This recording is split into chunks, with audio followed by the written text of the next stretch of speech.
दोस्तों उनकी दवा मैंने बंद कर दी। उसके बाद दोस्तों अभी तक तो ठीक था कि आईबीएस है, लेकिन दोस्तों अब तो ज़िंदगी नरक बन चुकी थी, क्योंकि अब मुझे घनघोर वाला डिप्रेशन हो गया था। जी हाँ दोस्तों, मैं बिल्कुल ज़िंदा लाश बन गई थी। मतलब मेरे अंदर कोई फीलिंग्स नहीं, कोई इमोशंस नहीं। मुझे कुछ समझ नहीं आ रहा कि ये दिमाग पता नहीं कहाँ है, मैं कहाँ हूँ, क्या हो रहा। चेहरे पे बिल्कुल भी स्माइल नहीं, किसी बात पे कोई हँसी नहीं आना। इंटरेस्ट मेरे सारे लॉस हो चुके थे। जो जो काम करने में मुझे मज़ा आता था, वो सब काम मुझे बहुत बेकार लगने लगे थे। दोस्तों मैं नहाती नहीं थी, मुझे नहाना बोझ लगता था। मुझे ब्रश करना ये बहुत बड़ा बोझ लगता था। मतलब मुझे हर काम बहुत ज़्यादा वाला सेवरल डिप्रेशन जिसको बोलते हैं, वो वाला डिप्रेशन मुझे हो गया था। दोस्तों मेरा किसी भी काम करने में मन नहीं लग रहा था, और घर में मैं किसी को समझा भी नहीं पा रही थी कि मेरे दिमाग में क्या हो रहा है, कि मैं इतने घनघोर डिप्रेशन से गुजर रही हूँ। मैं घर के सबके सामने एक्टिंग करती कि कुछ ना कुछ मैं कर रही हूँ, मैं बिज़ी हूँ, लेकिन दोस्तों मेरा दिमाग ही जानता है कि मेरी हालत कैसी है। दोस्तों कैसे भी करके एक-एक दिन मैं काट रही थी। मुझे लगता था कि अब जल्दी से रात हो, फिर मैं लेट जाऊँ। बस मेरा लेटे रहने का मन करता था। लेटे रहें बस। कभी मोबाइल में रील्स वगैरह देखती थी अपना माइंडसेट चेंज करने के लिए। तो दोस्तों 3-3 घंटे मोबाइल स्क्रॉल कर रही हूँ, करती जा रही हूँ, पता नहीं क्या चल रहा है दिमाग में। रील्स देखने में भी मज़ा नहीं आ रहा। मतलब बिल्कुल शून्य हो गया था दिमाग। मतलब डिप्रेशन घंघोर वाला हो गया था दोस्तों। बिल्कुल सुसाइड करने के थॉट आने लगे थे। ऐसा लगता था कि मैं किसी लायक नहीं हूँ, मेरी लाइफ में कोई उद्देश्य नहीं है, मैं मर जाऊँ तो अच्छा है, काश मैं मर जाऊँ, भगवान मुझे अपने पास बुला लें। ये सब थॉट मेरे अंदर चलते रहते थे। दोस्तों डिप्रेशन की वजह से मुझे बहुत छोटी-छोटी बातों पर बहुत ज़्यादा गुस्सा आता, बहुत ज़्यादा इरिटेशन होती, चिड़चिड़ाहट बहुत ज़्यादा होती, किसी से बात करने का मन नहीं होता, कहीं जाने का मन नहीं होता, और ऊपर से आईबीएस की पेट वाली दिक्कत अलग से, पीरियड वाली दिक्कत अलग से, और दोस्तों दिमाग में डिप्रेशन अलग से। दोस्तों ज़िंदगी बिल्कुल नरक बन चुकी थी। जीते जी मौत का सामना कर रही थी मैं भगवान से गुस्सा हो गई थी। मैं कहती थी कि मैंने कोई गलत काम भी नहीं किया, फिर भी भगवान ने मुझे ऐसी सज़ा क्यों दी। मेरे उम्र की सारी लड़कियां एंजॉय कर रही हैं, और मैं एक ही कमरे में अंधेरे में बिस्तर पर बस पड़ी हूँ, वो भी एक सूखी हड्डी बन चुकी हूँ। फिर दोस्तों मैं खुद को समझाती कि हो सकता है पिछले जन्म का कोई पाप मैंने किया होगा, तो इस जन्म में मैं सज़ा काट रही हूँ। मैं सज़ा काट लूँगी तो मेरे पाप पूरे हो जाएंगे, फिर मेरी लाइफ में सब कुछ अच्छा हो जाएगा। दोस्तों 2026 में ही मुझे पता चला कि ये जो मेरी दिक्कत है, इसका नाम आईबीएस है। इसे आईबीएस कहते हैं। दोस्तों इतना सब हुआ, बट मैंने हार नहीं मानी। यूट्यूब पर ढूंढती रही आईबीएस के बारे में। मुझे एक वीडियो मिला जो एमपी के एक भैया हैं, जो न्यूरोथेरेपी से सभी का आईबीएस ठीक करते हैं। मैं बहुत खुश हो गई कि अब मैं न्यूरोथेरेपी से बहुत ही जल्दी ठीक हो जाऊंगी। फिर दोस्तों मैंने घर पर बताया कि ये मध्य प्रदेश के एक लोग हैं, भैया हैं, ये सबका न्यूरोथेरेपी से आईबीएस ठीक करते हैं, क्या मुझे भी वहाँ जाना चाहिए? तो घर पर सबने मना किया, क्योंकि इतनी दूर, और वो भी किसी पे ऐसे विश्वास नहीं कर सकते, और न्यूरोथेरेपी से आईबीएस सही भी होता है या नहीं, तो इतने सारे डाउट घर में थे, तो मुझे वहाँ जाने को नहीं मिला। फिर मैंने लखनऊ में ही एक न्यूरोथेरेपी सेंटर के बारे में पता किया। दोस्तों मैंने घर पे बात करी, तो मुझे वहाँ जाने के लिए सब लोग मान गए। तो मैं न्यूरोथेरेपी के लिए जाने वाली थी। मैं बहुत खुश थी कि चलो अब मैं न्यूरोथेरेपी कराकर, मेरी नाभि मेरी जगह से हट गई है, तो मैं न्यूरोथेरेपी कराऊंगी, उससे मेरी नाभि सेट हो जाएगी और मैं बिल्कुल स्वस्थ हो जाऊंगी। तो दोस्तों मैंने सब पता कर लिया, कॉल कर ली उनसे, मैंने उनसे अपॉइंटमेंट ले लिया जाने के लिए। लेकिन दोस्तों मेरा जाना कैंसिल हो गया, क्योंकि उस दिन हम लोगों को मंदिर जाना था। तो एक हमसे कहा गया कि मुझसे कहा गया कि चलो एक बार मंदिर चलो, वहाँ पे धागा बंधवा लो चल के, वहाँ पंडित जी बहुत अच्छे हैं। तो मैं वहाँ मंदिर गई, तो उस दिन न्यूरोथेरेपी के पास जाना मेरा कैंसिल हो गया। दोस्तों फिर मैं घर आई, फिर मैंने सोचा चलो आज तो मैं नहीं जा पाई, मैं अगले संडे को ज़रूर जाऊँगी। लेकिन दोस्तों तब तक मैंने यूट्यूब पर विशाल भैया का वीडियो देखा। तब मुझे सच्चाई पता चली कि न्यूरोथेरेपी ये सब एक स्कैम चल रहा है। आईबीएस केवल साइकेट्रिस्ट से ही सही होता है। मैंने विशाल भैया के सारे वीडियो देखे, मुझे बहुत कुछ पता चला। दोस्तों विशाल भैया से ही मुझे दो अच्छे साइकेट्रिस्ट पता चले। एक तो गुजरात के डॉक्टर नीलेश सूर्यवंशी नाम है शायद, और एक हैं जयपुर के डॉक्टर हैं, उनका नाम मुझे याद नहीं आ रहा, आप लोगों को पता होगा। तो एक गुजरात के और एक जयपुर के संजय जैन जी, हाँ संजय जैन जी। तो 2 डॉक्टरों के बारे में मुझे पता चला, और मैं फिर से बहुत खुश हो गई कि अब तो चलो डॉक्टर भी मुझे मिल गए, मुझे मेरी बीमारी भी पता चल गई, और अब डॉक्टर भी मिल गए, अब मैं बिल्कुल सही हो जाऊँगी। फिर दोस्तों मैंने दोनों डॉक्टर से कॉल पर बात करी। फिर मैंने ऑनलाइन, क्योंकि इतनी दूर मैं जा नहीं सकती थी और कोई भी मेरे साथ जाने वाला नहीं था, तो मैंने सोचा मैं ऑनलाइन ही ट्रीटमेंट लूँगी। तो मैंने घर पर बात किया ऑनलाइन ट्रीटमेंट लेने के लिए। लेकिन ऑनलाइन किसी को समझ में नहीं आया, कि सब बोलने लगे कि ऑनलाइन डॉक्टर तुम्हें क्या ही समझ पाएगा, जब तक वो तुम्हें देखेगा नहीं, तुम्हारे इमोशंस को नहीं देखेगा, तुम्हारे चेहरे के एक्सप्रेशन वगैरह जब नहीं देखेगा, तो वो तुम्हें ऑनलाइन कैसे सही कर देगा। दोस्तों फिर मैं परेशान हो गई कि अब मैं क्या करूं, मैं कौन सा साइकियाट्रिस्ट ढूंढूं। और मुझे ऐसा साइकियाट्रिस्ट ढूंढना था जो आईबीएस वालों को सही कर चुका हो, जिसको आईबीएस के बारे में नॉलेज हो। फिर दोस्तों मैं बस भगवान से प्रे करती रही कि बाबा हमें कोई रास्ता दिखाओ, मुझे अब जल्दी से ठीक होना है। 15 साल बहुत होते हैं, बहुत मैंने परेशान हो लिया, अब मुझे ठीक होना है, लाइफ में आगे बढ़ना है। फिर दोस्तों मुझे विशाल भैया के यूट्यूब के कमेंट में पता चला डॉक्टर तरुण निगम जो कि कानपुर के हैं, उनके बारे में मुझे पता चला। तो मैंने उनके रिव्यू पढ़े, उनके रिव्यू भी बहुत अच्छे थे। लोगों ने आईबीएस के बारे में भी रिव्यू में लिखा था, और विशाल भैया के वीडियो के कमेंट में भी 2 लोगों ने बताया था कि उनका इलाज चल रहा है इन्हीं डॉक्टर से, कानपुर के तरुण निगम जी से, तो उनको भी फ़ायदा हुआ है। तो मैंने घर पे सबको बताया, तो घर पे फाइनली दोस्तों सब मान गए कि तरुण निगम जी से मेरा ट्रीटमेंट चलेगा। तो दोस्तों अभी मैं 12 अप्रैल को मैं आई यहाँ कानपुर डॉक्टर के पास। मैंने डॉक्टर को अपनी सारी बातें बताई, सारी रिपोर्ट्स दिखाई और सब कुछ बताया दोस्तों, जिसकी वजह से मुझे आईबीएस हुआ था वो वजह भी उन्हें बताई। उन्होंने मुझे 1 घंटा का टाइम दिया, 1 घंटा तक उन्होंने मुझे समझाया और मेरी बातों को समझा। फिर उन्होंने मुझे दवाइयाँ लिखी, और दोस्तों मेरी काउंसलिंग भी हुई, मेरे 2 टेस्ट भी हुए। दोस्तों मुझे दवा लेते हुए आज 13 दिन हो गए हैं, और मुझे फ़ायदा दवा लेने के दूसरे दिन से ही दिखना शुरू हो गया था। सबसे पहले जो मुझे फ़ायदा मिला है वो डिप्रेशन में मिला है। जो मैं जिंदा लाश जैसी हो गई थी कि मेरे अंदर कोई इमोशंस नहीं, बहुत अजीब सा डिप्रेशन वाला फीलिंग आती थी, उसमें मुझे आराम मिला। दोस्तों मैं सुबह उठने लगी, मैं सुबह नहाने लगी, मैं अपने कपड़े चेंज करने लगी। मतलब ये सब आपको नॉर्मल लग रहा होगा कि ये सब तो सब करते हैं, लेकिन दोस्तों मेरे लिए ये बहुत बड़ी जीत थी। मैं रोज़ सुबह उठ के नहाना, ब्रश करना, कपड़े चेंज करना, ये सब मेरा एक सपना था, जो कि डॉक्टर तरुण निगम जी की दवा से मुझे फ़ायदा दिखा। फिर मैंने अपनी दिनचर्या सुधारा, मतलब वो दवा से मेरी अपने आप ही मेरा रूटीन सही हो गया। रात को बहुत अच्छी नींद आने लगी, सुबह मैं उठकर बिल्कुल फ्रेश फील करने लगी। अपना योगासन वगैरह भी स्टार्ट कर दिया, अनुलोम विलोम स्टार्ट कर दिया। बस अब दोस्तों यही उम्मीद है कि मैं जल्दी से पूरी ठीक हो जाऊं, फिर मैं अपनी नई ज़िंदगी स्टार्ट करूं। दोस्तों मुझे इतनी कम एज में आईबीएस हुआ, और मैं इतनी मस्त रहने वाली इंसान थी, और मुझे आईबीएस ने इतना सीरियस बना दिया। मुझे किसी दवा का नाम तक नहीं पता था, मुझे कभी कभी बस बुखार आ जाता था, वो भी बहुत कम, कोई दिक्कत नहीं थी मुझे।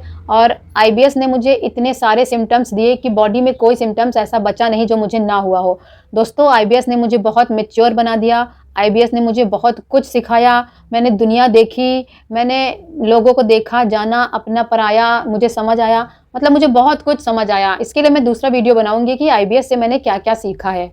दोस्तों मुझे इतने सालों में मैंने हार का सामना किया, हर साल मुझे हार ही मिलती थी, निराशा ही मिलती थी, लेकिन दोस्तों मेरे मन में एक विश्वास, एक उम्मीद ज़रूर थी। मुझे भगवान पर और खुद पे भरोसा था कि एक दिन तो मैं पक्का सही हो जाऊंगी, एक दिन तो मेरी बीमारी पक्का पता चल जाएगी।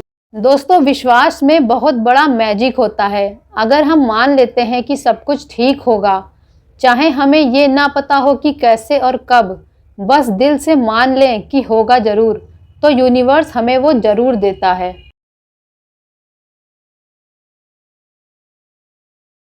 किसी चीज़ के लिए बहुत एक्साइटेड हो जाते थे, तो कभी किसी चीज़ के लिए बहुत लो फील होता था, दिमाग अजीब गरीब हरकतें करवा रहा था। और दोस्तों ओसीडी भी है मुझे, तो मैं ओसीडी से भी बहुत परेशान रहती थी। मतलब मेरे दिमाग ने मुझे पूरा हिला कर रख दिया था, पूरा क्या बोलें, पूरी ज़िंदगी बर्बाद करके रख दी थी।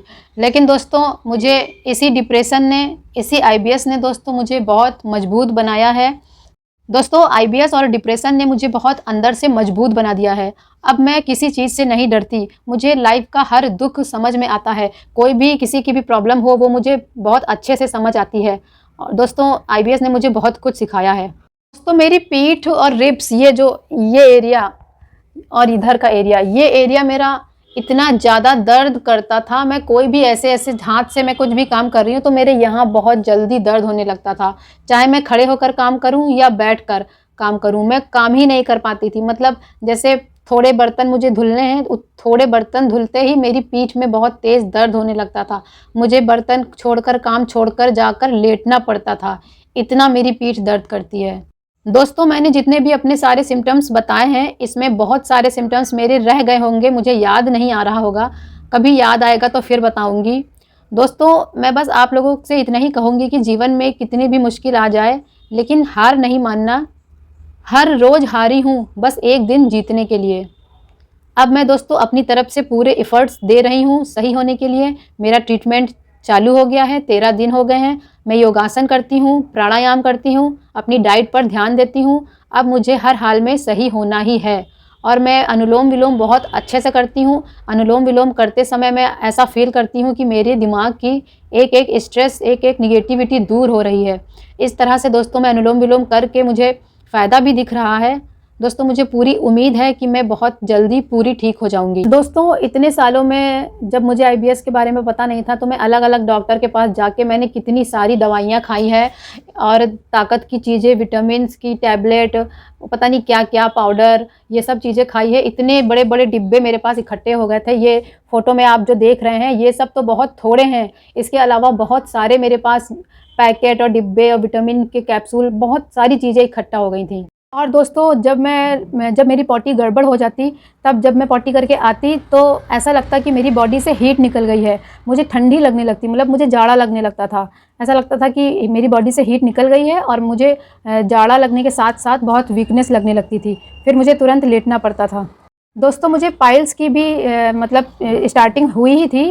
पाइल्स का मतलब मेरे जो सिम्टम्स होते हैं वो मेरे अंदर आ ही रहे थे, बिल्कुल स्टार्टिंग हुई थी तब तक, लेकिन मुझे अच्छे साइकेट्रिस्ट ये मिल गए तो अब दोस्तों मैं इससे भी बच जाऊंगी और मैं जल्दी ही पूरा ठीक हो जाऊंगी। और दोस्तों मेरी नाभि जो कम धड़कती है, पल्सेशन जो होता है नाभि का, वो मेरा कभी सेंटर में नहीं रहती, कभी ऊपर, कभी दाएं, कभी बाएं, कभी नीचे, ज़्यादातर ऊपर रहती। दोस्तों तभी पहले मुझे लगता था कि शायद मेरी नाभि हटी हो, लेकिन ये एक आईबीएस का ही सिम्टम्स होता है। इसलिए अगर आपके दोस्तों आपको लग रहा हो आपकी नाभि हटी है और रिपोर्ट में कुछ भी नहीं निकल रहा है तो ये आईबीएस हो सकता है। दोस्तों पीरियड के टाइम मेरी वीकनेस डबल हो जाती थी, मतलब पीरियड में मेरी ऐसी हालत हो जाती थी कि मैं 5-5 दिन केवल मूंग की दाल, इलेक्ट्रॉल, नमक और चीनी का घोल, बस यही सब पीकर रहती थी। मैं एक रूम से दूसरे रूम तक नहीं जा पाती थी, इतनी वीकनेस मुझे लगती थी दोस्तों। पीरियड मुझे बहुत परेशान करता था दोस्तों। और दोस्तों पीरियड में दर्द बहुत ज़्यादा होता था, वीकनेस के साथ दर्द भी बहुत ज़्यादा होता था। दोस्तों मुझे निगेटिव सपने आते थे और दिन में भी, मतलब मैं जब जग रही हूँ फिर भी मेरे दिमाग में निगेटिव इमेजेस बनती थी कि कोई ऊपर से गिर गया है, किसी का गला कट गया है, ये सब बहुत गंदी गंदी डरावनी इमेज मेरे दिमाग में आती थी और बहुत निगेटिव थॉट्स मेरे दिमाग में आते थे। लेकिन अभी जो मेरा ट्रीटमेंट चल रहा है डॉक्टर से, इनका ट्रीटमेंट करने के बाद अभी मुझे 13 दिन हुए हैं और मुझे ये निगेटिव थॉट्स में और इन सब में मुझे थोड़ा आराम मिला है और मैंने अनुलोम विलोम भी स्टार्ट कर दिया है, तो उससे भी मुझे काफ़ी आराम दिख रहा है। और दोस्तों जब मैं टॉयलेट के लिए जाती थी, मतलब यूरिन के पास करने के लिए मैं जब जाती थी, तब मुझे अपने आप यूरिन मेरी नहीं पास होती थी, मुझे जोर लगाना पड़ता था तब जाके मैं टॉयलेट कर पाती थी। दोस्तों जब मेरे टाइफाइड हुआ, जब मेरी विटामिन डी की कमी निकली, विटामिन B12 की कमी, ऊपर से टाइफाइड, ऊपर से आईबीएस, ऊपर से पीरियड का पेन, दोस्तों वो सोच कर भी मैं डर जाती हूँ, वो दिन याद करके भी। दोस्तों मेरा पेट जो है वो बहुत ज़्यादा टाइट रहता था, मतलब ऐसा लगता था कि नले पड़े हुए हैं, पूरा जाला बन गया है, नसें बिल्कुल तनी हुई टाइट, इस तरीके का मेरा पेट था। और मैं जैसे बलून फुलाते हैं ना, तो मैं बलून नहीं फुला पाती थी। बलून फुलाने के लिए मेरे पेट में हवा ही नहीं भरती थी। मतलब आईबीएस वाले समझ पा रहे होंगे मैं क्या कह रही हूँ। मेरा पेट बहुत टाइट था जिसकी वजह से मैं बलून फुलाने जैसे कोई काम नहीं कर पाती थी। लेकिन दोस्तों जब से ट्रीटमेंट मेरा शुरू हुआ है उसके तीसरे ही दिन से मेरा पेट सॉफ्ट होने लगा है। दोस्तों मेरे इतने सारे सिम्टम्स हैं कि मैं भूल जाती हूँ बताना, तो मुझे थोड़ी थोड़ी देर में याद आते हैं, तब मैं थोड़ा थोड़ा वीडियो बनाकर ऐड करती हूँ। तो ये वीडियो मैं दूसरे दिन बना रही हूँ। मुझे एक और सिम्टम्स अपना याद आया कि मेरे जब डिप्रेशन के बाद मेरी जो आवाज़ है वो हकलाने जैसी हो गई थी। जैसे बोलना है पानी तो पान ऐसे बोलते थे, मतलब हकलाने जैसी मेरा सिम्टम्स चालू हो गया था। लेकिन जब से ये ट्रीटमेंट अभी मेरा स्टार्ट हुआ है तब से मुझे इसमें थोड़ा फ़ायदा हुआ है। और हाँ दोस्तों, पहले जब मेरा स्टार्टिंग से जब आईबीएस के सिम्टम्स मेरे बॉडी में दिखे तो मेरे बहुत ज़्यादा खांसी आती थी। जुकाम खांसी से ही स्टार्ट हुआ था और फिर वेट लॉस होने लगा। तो मुझे लगता था कि ये खांसी से ही कुछ इसमें दिक्कत है। तो मैंने डॉक्टर को जाकर बताया कि खांसी के से ही स्टार्ट हुआ है सब, इसी में कोई दिक्कत होगी। तो दोस्तों मेरा एक्सरे हुआ था लंग्स का, उसमें भी कुछ नहीं निकला था। दोस्तों मैंने इतने सारे सिम्टम्स अपने बता दिए, लेकिन मुझे पता है कि अभी भी बहुत से सिम्टम्स छोटे छोटे जो हैं वो रह गए होंगे। दोस्तों बाद में जो याद आता जाएगा मैं बाद में वो उनका वीडियो अलग से बना दूंगी। दोस्तों जब मुझे लूज़ मोशन आते तब मुझे बहुत वीकनेस लगती और मेरा वेट कम हो जाता, और जब मुझे कॉन्स्टिपेशन रहता तब मेरा वेट बैलेंस में रहता। तो कभी मैं दुबली दिखती तो कभी मैं बहुत ज़्यादा दुबली दिखती। ऐसा इतने सालों से लगातार होता ही आ रहा है। कभी मैं बहुत दुबली दिख रही हूँ, कभी मैं थोड़ा कम दुबली दिख रही हूँ। और दोस्तों मेरा एक सिम्टम्स ये भी मेरे साथ हुआ था कि जब मुझे बहुत ज़्यादा चलना पड़ा था तो मेरे पैर बहुत ज़्यादा सूज गए थे। इस फ़ोटो में आप देख पा रहे होंगे कि मेरे पैर कितने सूज गए हैं। ये भी मेरा एक सिम्टम्स हुआ था।